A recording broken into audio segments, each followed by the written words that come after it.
Hey, Cub fans! Thanks for joining us here on Cubs 24/7, where Randy talks Cubs.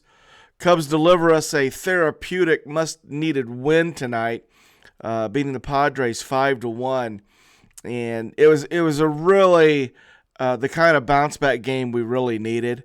I think we got everything that we were hoping to get, and so let's just go through it. We win 5-1.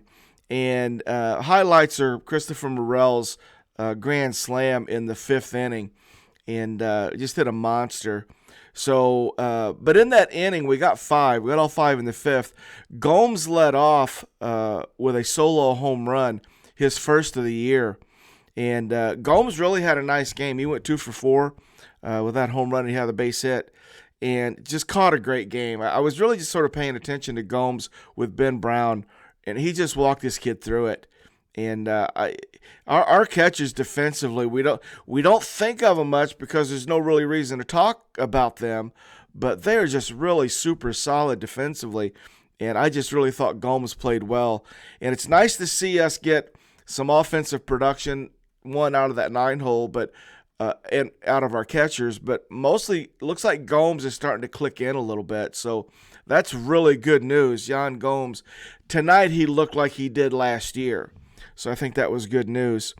So solo shot for Gomes in the fifth. Hap walks. Saya one of his 3 singles, and Belly got hit in the back foot, hit by pitch. So bases are loaded. Morel comes up. And I'm talking about just attacking the second pitch. It was hung a little bit. It was up. I'm sure the pitcher missed the spot, and he just hammered it 431 feet. In the bat speed, guys, Morel just torqued this ball, and it was a no-doubter grand slam. And it's just the immediate power that he demonstrates. Just been amazing.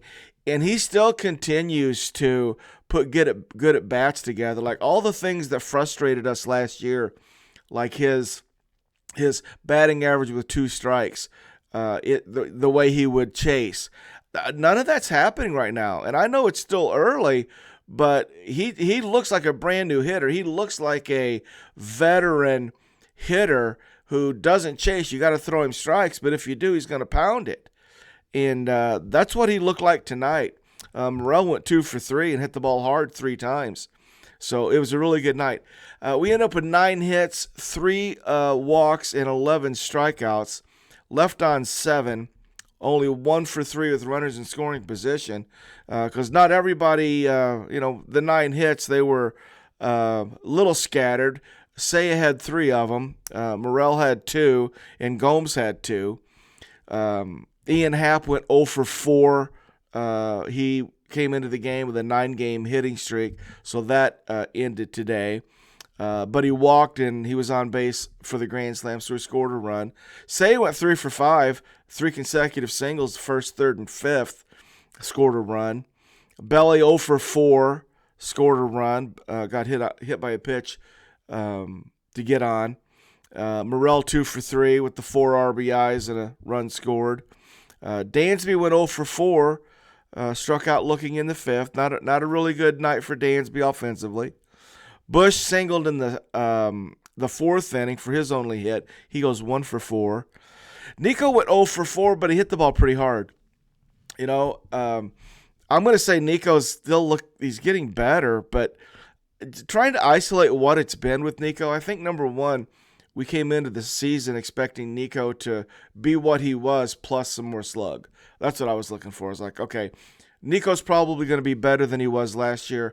What does better look like for Nico? Probably looks like Nico last year with more slug. And not only haven't we gotten the slug, he hasn't even been Nico.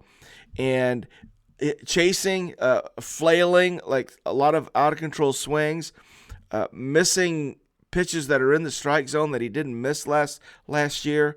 And so that's kind of to me, the specifics of what I see when I see a struggling Nico. But he did hit the ball hard 2 or 3 times tonight, but still 0 for 4. But we're still waiting to see Nico click it in here. Garrett Cooper got to start at DH, hitting 8th tonight. He had a single in the 8th, goes 1 for 3, struck out twice. and then Gomes in the 9-hole goes 2 for 4.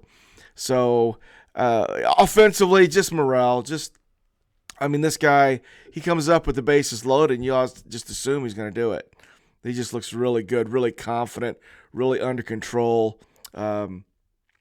Just as good as I've seen Morel. Let's go to the mound. There's more good news. Ben Brown did get his start. It's his first major league start.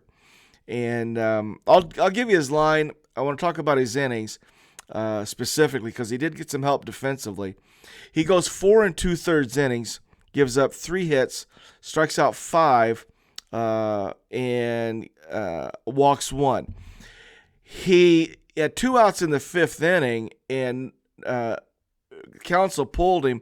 His pitch count got up to 77, and they think they targeted 75. And, the whole discussion about getting him to 5 innings and getting the win. And I don't know if you even noticed it because I make a conscious effort. I don't really look at the wins anymore. It's like I don't like in my recaps. I'm not even talking about who got the win. I don't care who got the win.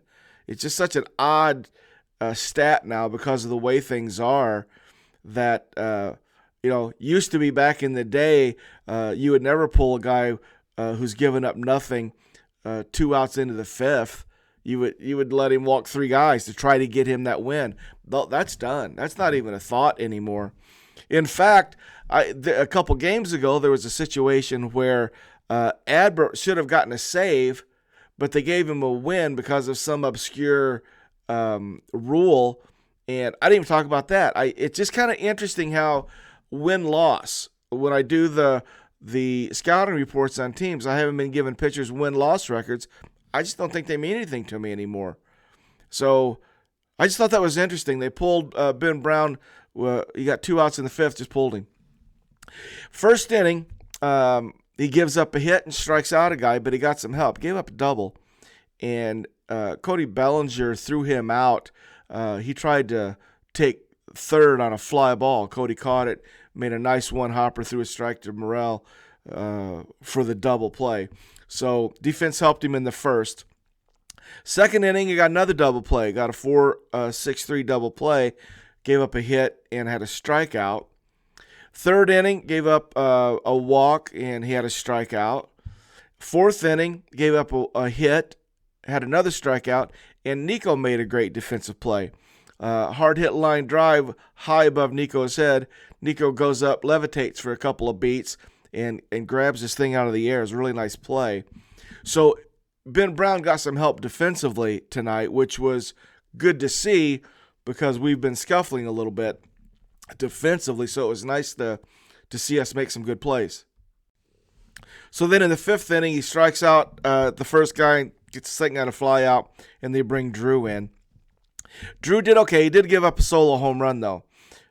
He pitched an inning in the 3rd, gave up the 1 home run, but he struck out 2. And it happened in the 6th inning, so we're up 5-0. Drew comes in, gives up this monster home run. And I got the heebie-jeebies, like, okay, here we go. But that was all that happened. So Smiley gets out of it. Yency comes in and pitches the 7th. He strikes out 2. Yency looked really good tonight. Looked confident, looked aggressive, pounded the strike zone. His stuff was nasty. Yency looked good tonight. Mark Leiter Jr. came in, pitched the 8th, walked a guy, had a strikeout, and we got out of it. Dansby made a nice play on a ground ball hit to his right.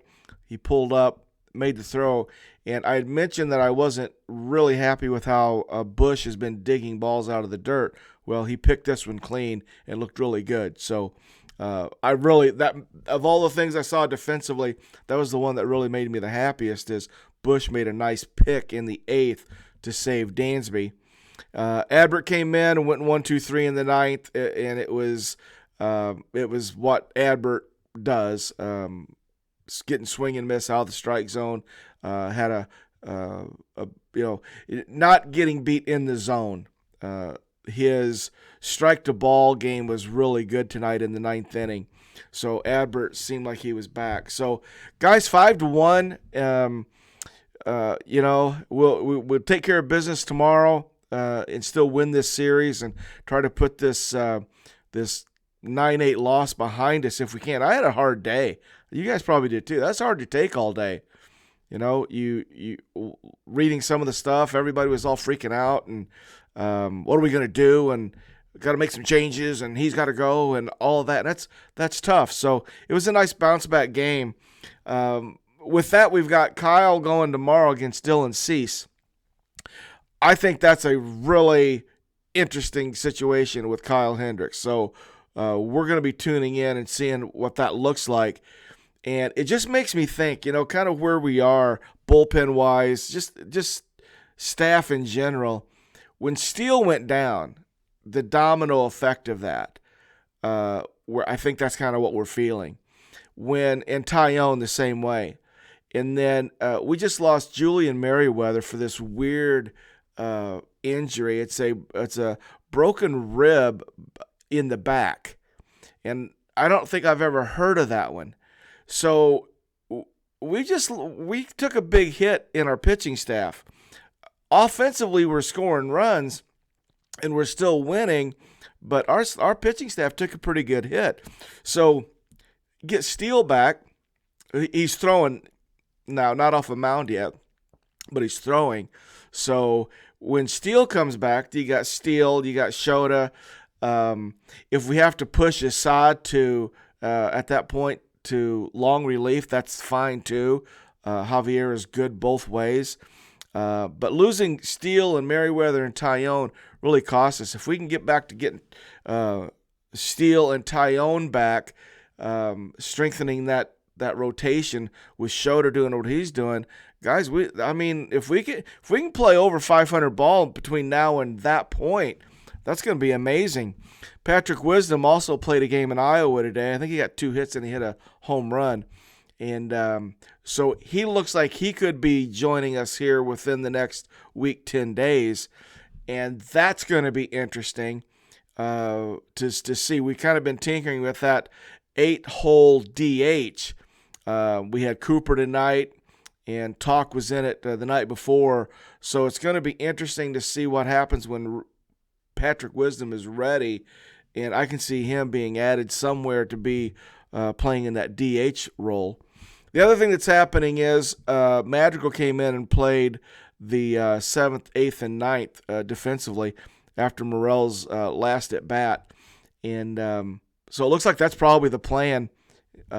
Morel gets his last at bat, whatever that's going to be. Madrigal comes in and plays defense for him. Even though Morel played good defensively today, he every play looked really good. He looked really comfortable today, too, at third base. So that's good news. All right, guys, that's it. Cubs 5, Padres 1. Rubber game of the series tomorrow. I'll be back with a full report. So thanks for joining us here on Cubs 24/7, where Randy talks Cubs. Go Cubs, go.